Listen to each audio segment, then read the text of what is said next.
Dieu comme le Dieu d'Abraham. Vu que nous aussi on est descendants d'Abraham par Ismaël, ça eux ils commencent d'abord avant d'attaquer les autres. Ça va dire quoi? Une vidéo là. Les gens ne nous entendent pas. Les gens ne nous entendent pas. Donc c'est ce qu'on va faire. C'est ce qu'on va faire. Vu que les gens ne nous entendent pas, il faut essayer de hausser la voix. Bon, ça sera compliqué pour toi. S'il y a quelqu'un dans la foule qui peut venir parler, toi viens.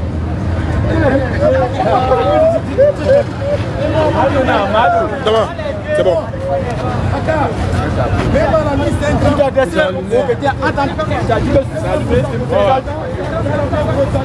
En fait, vous attendez les frères, je vous dis quelque chose. Remarquez un truc, hein.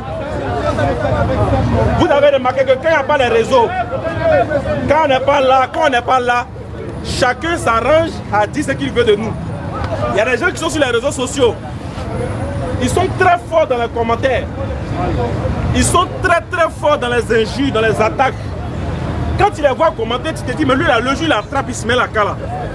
Ah, ça a chauffé. Ils sont très forts dans les commentaires. Mais quand ils arrivent sur la place publique, où le concerné même est là, vous remarquez qu'ils se jettent, il faut qu'on ne jamais parler. Ce que vous voyez dans le public là, le jour que moi il ne serai pas là, si je lui demande est-ce qu'il se met la carte, la vérité, il va dire non, c'est un menteur. Mais alors que le Figaro est là, Figaro est un moyen où vous pouvez venir confondre le menteur devant ses frères. Mais quand ils arrivent à Figaro là, on ne les reconnaît plus. On a l'impression qu'ils n'ont jamais tenu ce genre de propos. Vous ne pouvez pas dire que quelqu'un est dans le faux. Et quand vous le rencontrez, c'est pour lui dire non, tu as dit ça. Ouais, oui. Alors que le vrai point là, bon, si toi et moi on meurt, qui va nous juger? Question. Ouais, toi et moi, on meurt tout de suite le jour de la résurrection. Qui va nous juger? Regardez. C'est Dieu? C'est pas Jésus. Mais qui est Dieu? C'est Jésus qui va juger. Faut nous dire c'est Jésus qui va nous juger. Faut me dire ça. C'est Jésus qui va nous juger. Et c'est même dans la Bible. Que c'est Jésus qui va nous juger. Bien sûr. Et s'il démontre que Jésus lui-même sera jugé? Tu veux le verset? Dans mon verset. Moi j'ai deux versets. 4. Éphésiens 4. 2 Timothée. 2 Timothée 4. Verset. Verset 1 ou verset 2. 2 Timothée 4, 1 et suite. Allons-y. Je t'en conjure devant Dieu et devant Jésus-Christ qui doit juger les vivants et les morts. Continue. Et au nom de son apparition et de son royaume, prêche la parole, insiste en toute occasion, favorable ou non, reprend, censure, exhorte, avec toute douceur et en instruisant. Stop. Ok. Jésus doit juger qui ici? Faut expliquer.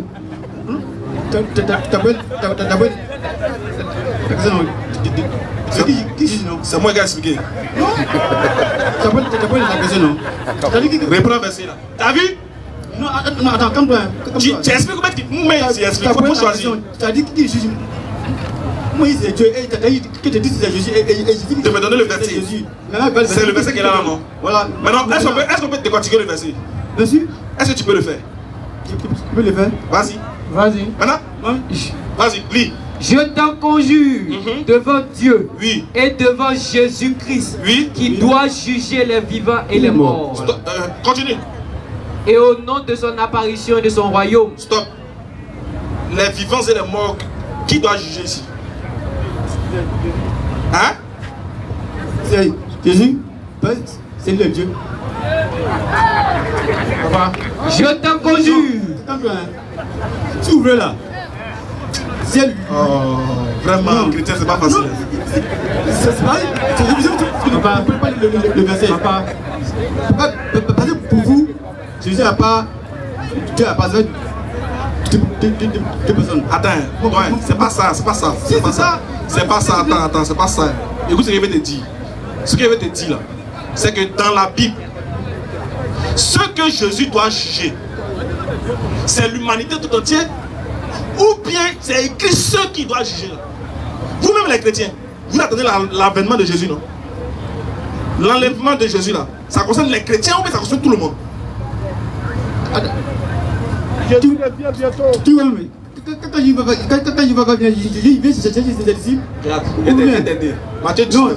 Matthieu 19. Tu peux m'aider. Verset 28. On est dans ça. En fait, c'est ça le problème des chrétiens. Un verset. Il te donne un verset aussi pour comprendre ce que tu as donné. Oui, mais sauf une. T'as dit en 6 non? Oui, c'est le verset là, il t'expliqué. Tu connais pas, il t'expliqué.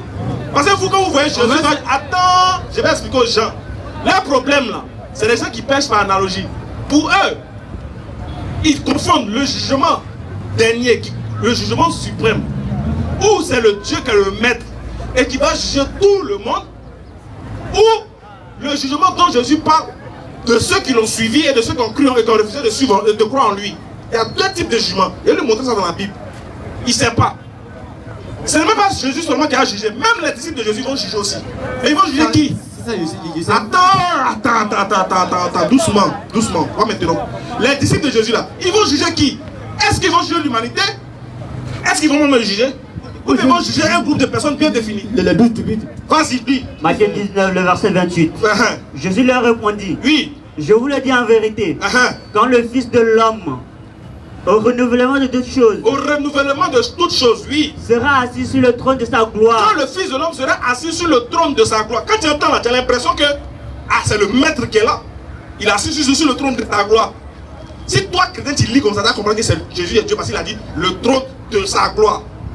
Alors que dans la Bible, il y a beaucoup qui ont des gloires, il y a beaucoup qui ont des trônes. Jésus même va te montrer qu'il a un trône, non, mais il y a au moins 11 trônes derrière lui encore. Vas-y. Vous qui m'avez suivi. Il dit vous qui m'avez suivi. Qui a suivi Jésus ici?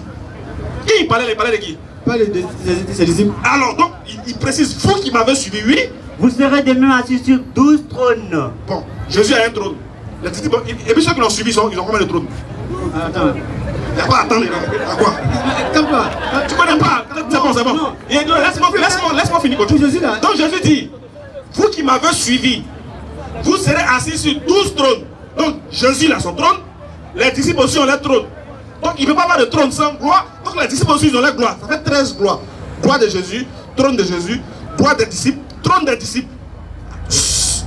Vas-y. Et vous jugerez les 12 tribus d'Israël. Donc les enfants d'Israël aussi, les 12 là, ils vont juger les enfants d'Israël. Mais est-ce que les jugements là, c'est le jugement qui concerne l'humanité ou bien c'est un jugement spécifique? Le jugement ici il est spécifique, il ne concerne pas l'humanité. Et Paul va t'expliquer. Quand on dit que Jésus va juger là, qui il va juger? Comment il va faire? Et quand ça va finir là, est-ce que lui-même ne sera pas jugé? Si Jésus il est jugé, c'est fini, c'est que lui-même il fait partie des jugés. Si le juge est jugé, il fait partie des jugés. Ce qui veut dire que son jugement là, ce n'est pas le jugement définitif. Parce que le définitif, c'est quand lui-même il sera jugé par celui qui est le juge par essence et par excellence. 1 Corinthiens 15, verset 28. C'est comme ça on explique la Bible. Tu fais un oignon. Dieu. Oui. Dieu, en effet, oui, a tout mis sous ses pieds. Et écoutez le verset, Paul parle, il explique exactement. Dieu a tout mis sous les pieds de Jésus. Mais qu'est-ce que ça veut dire? Jésus a dit dans la Bible, Matthieu 28, tout pouvoir m'a été donné. Oui, Dieu a tout mis sous les pieds de Jésus. Mais tout là, c'est quoi? Est-ce que c'est Dieu lui-même qui fait partie des pieds de Jésus aussi? Est-ce que c'est le ciel, la terre, que c'est tout? C'est bien circonscrit. Vas-y. Dieu, oui, en effet, a tout mis sous ses pieds. Mais lorsqu'il dit que tout lui a été soumis, il est évident que celui qui lui a soumis toutes choses est accepté. Tu as compris français ça là? Est-ce qu'il y a camé? À quelle guerre?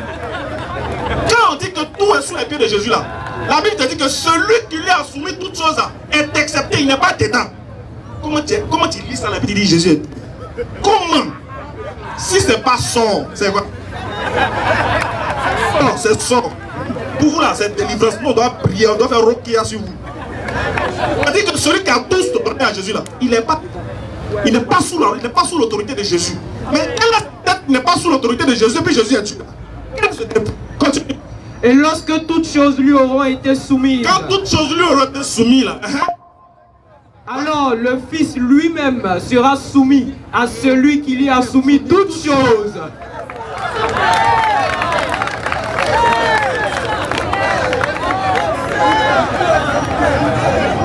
Donc Donne mon ordinateur.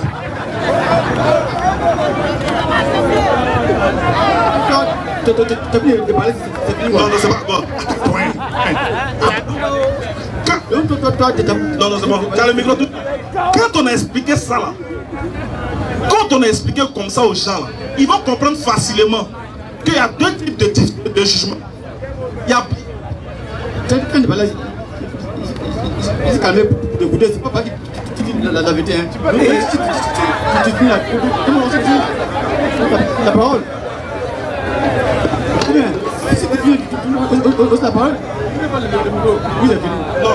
Non, quand on a fini de parler comme ça, le verset qu'on a donné, est-ce qu'ici il y a deux jugements? Toi, tout à l'heure, tu verset, tu comprends. Même moi, je dis, moi, je vais expliquer comme il comprend. Non, je n'ai pas expliqué comme je comprends. Ma question est simple. Est-ce que dans le texte là, il y a deux. Faut écouter ma question. Est-ce que dans le texte ici de Paul là, est-ce qu'il y a deux types de jugements? Tout à l'heure, on va aller derrière l'heure. On dit alors l'essentiel, tu es en train de nous faire le temps. La question que pose dans le verset ici là, est-ce qu'il y a deux types de jugements? Le premier Adam au verset. Tu sors dans la d'autres verset et tu dis que moi je vois à d'autres verset. Tu as donné le forum. Il y a ton verset que tu as donné là. Jésus va juger. Tu es d'accord qu'il va juger? Il va juger les morts. Même les morts à qui? Quel mort? Vous voyez comment? Quand on leur parle, ils ne comprennent pas. Regarde, tu dis Jésus va juger qui? Le texte dit il va juger les vivants et les morts. J'ai dit qui sont ces vivants et les morts qu'il va juger là? Je t'ai expliqué, il t'a donné un verset. Matthieu 28, verset 18 plutôt, 19 plutôt, verset 28. Les morts que Jésus va juger là, il n'est pas seul à les juger. Même les disciples aussi vont les juger. C'est qui? Les enfants d'Israël. Je t'ai donné ça, Jésus a dit, lui il va juger, les disciples aussi vont juger. Je t'ai donné un autre verset où Paul dit, c'est vrai que Jésus va juger, mais Jésus lui-même sera jugé. Je pose la question, il y a combien de jugements dans le texte? Tu as eu tout à l'heure le passage sur ta compréhension. Mais ça, tu viens pas. Mais viens, même temps on veut partir, t'es là-bas. Elle finit là.